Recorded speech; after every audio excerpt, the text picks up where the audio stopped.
നമുക്ക് ചെമ്മീൻ കിട്ടിയിട്ടുണ്ട് കേട്ടോ. അപ്പം ഉമ്മച്ചിയാണ് ചെമ്മീൻ വൃത്തിയാക്കണത്. ഉമ്മച്ചി ഒരു 4-5 മാസത്തിന് ശേഷം ഇപ്പോഴാണ് ഒന്ന് പണിയൊക്കെ എടുക്കാൻ തുടങ്ങിയത്. ഉമ്മച്ചിൻ്റെ നട്ടലിൻ്റെ അവിടെ സ്ക്രാച്ച് ഉണ്ട്. അപ്പോൾ ബെഡ് റെസ്റ്റിലായിരുന്നു. ഇപ്പോൾ കുറച്ച് ബെറ്ററായി വരുന്നുണ്ട്. അപ്പോൾ ഡോക്ടർ പറഞ്ഞു ചെറിയ ചെറിയ ജോലികളൊക്കെ ചെയ്യാമായിരുന്നു. അപ്പോൾ അതാ ഉമ്മച്ചി തന്ന് ചെമ്മീനൊക്കെ ക്ലീൻ ചെയ്ത് തരികയാണ്. അപ്പോൾ നമ്മൾ ചെമ്മീൻ്റെ തലയെടുക്കുന്നുണ്ട് കേട്ടോ പൊരിക്കാൻ വേണ്ടിയിട്ട്. നമ്മളിതാ തലയും ചെമ്മീനൊക്കെ ക്ലീൻ ചെയ്തെടുത്ത് വെച്ചിട്ടുണ്ട്. അപ്പോൾ ഈ പൊരിക്കാൻ വേണ്ടിയിട്ട് കാശ്മീരി മുളക്, സാദാ മുളകും പൊടി, മഞ്ഞൾപ്പൊടി, പിന്നെ ഉപ്പ്, പിന്നെ അരിപ്പൊടി 2 ടീസ്പൂണ്, പിന്നെ കുറച്ച് സുർക്ക, പിന്നെ വെളിച്ചെണ്ണയും കറിവേപ്പിൻ്റെലയും ഇത് മിക്സ് ചെയ്തിട്ട് നല്ലപോലെ പുരട്ടി നമ്മൾ ഫ്രിഡ്ജിൽ കയറ്റി വെക്കുക. നമ്മൾ കുറച്ച് കഴിഞ്ഞിട്ടാണ് അത് പൊരിക്കുന്നത്. അപ്പോൾ ആ വല്യമ്മച്ചി വന്നിട്ട് പറയുന്നുണ്ട് കുഴക്കുമ്പോൾ ശ്രദ്ധിക്കണം, കൈ കുത്തിട്ടോ എന്ന്. ഷാനു കേട്ടോ കുഴക്കണത്.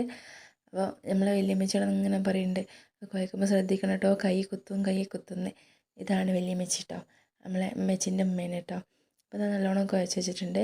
അപ്പോൾ തേങ്ങ വറുത്തരച്ച് നമ്മൾ കറി വയ്ക്കണേ. വറുക്കാൻ വേണ്ടിയിട്ട് ചെറിയ ഉള്ളി, കറിവേപ്പിൻ്റെ ഇല, വലിയ ജീരകം ഇതാണ് എടുത്തുക്കണത് കേട്ടോ. അത് കുറച്ചൊന്ന് മൂത്ത് വരുമ്പോൾ നമ്മൾ മല്ലിപ്പൊടി, മഞ്ഞൾപ്പൊടി ഇട്ടിട്ട് നല്ലോണം വറുത്ത് വെക്കുക. അപ്പോൾ നിസ്കരിച്ച് വന്നപ്പോഴത്തേന് ഷാനുണ്ട് തേങ്ങ വറുത്ത് റെഡിയാക്കി വെച്ചിട്ടുണ്ട്. അപ്പോൾ തേങ്ങ അരച്ച് വെക്കുക. അതിന് ശേഷം നമ്മൾ ചട്ടി അടുപ്പത്ത് വെക്കുക, വെളിച്ചെണ്ണ ഒഴിക്കുക, ഉലുവ പൊട്ടിക്കുക. അതിലേക്ക് നമ്മൾ ഇഞ്ചി, വെളുത്തുള്ളി, പിന്നെ ചെറിയുള്ളി, തക്കാളി, പച്ചമുളക്, കറിവേപ്പിൻ്റെ ഇല ഇതിട്ടിട്ട് നല്ലോണം വാട്ടുക. പാകത്തിന് ഉപ്പ് ഇടണം കേട്ടോ.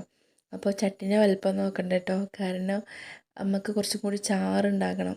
കാരണം രാവിലെ പണിക്ക് കടിക്ക് കറി കൊണ്ടുപോകണം. അപ്പോൾ കുറച്ച് തോനെ കറി വേണം. അപ്പോൾ അതുകൊണ്ട് വലിയ ചട്ടി ആവശ്യമുള്ളത് കേട്ടോ.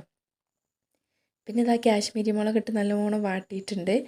മൂത്ത് വരുമ്പോൾ അതിലേക്ക് പുളിവെള്ളമില്ലേ, ചെറിയൊരു കഷ്ണം പുളി മതി കേട്ടോ. അത് പീഞ്ഞങ്ങാണ്ട് അതിലേക്ക് ഒഴിക്കുക. എന്നിട്ട് അത് തിളച്ച് വരുമ്പോൾ ഇങ്ങനെ നമ്മളെ തേങ്ങല്ലേ അത് അരച്ചത് അതിലേക്ക് ഒഴിക്കുക.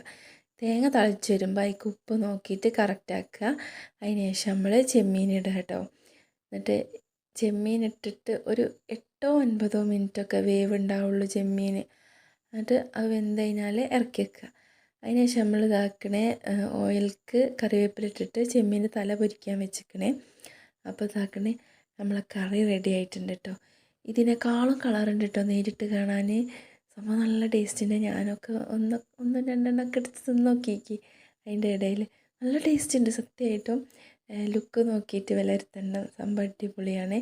ചെമ്മീൻ പൊരിച്ചത് നല്ല രസമുണ്ട്. ചെമ്മീൻ്റെ തല പൊരിച്ചത്. ഇതും റേഷനരി ചോറും മാത്രം മതി ചോറുന്നാൻ. മാഷാഅല്ലാഹ്. അപ്പോൾ എല്ലാവരും ഒന്ന് ട്രൈ ചെയ്ത് നോക്കണം കേട്ടോ. അപ്പോൾ ഇതാക്കണേ പാത്രം കഴുകാനിതാ ഒരുപാടുണ്ട്.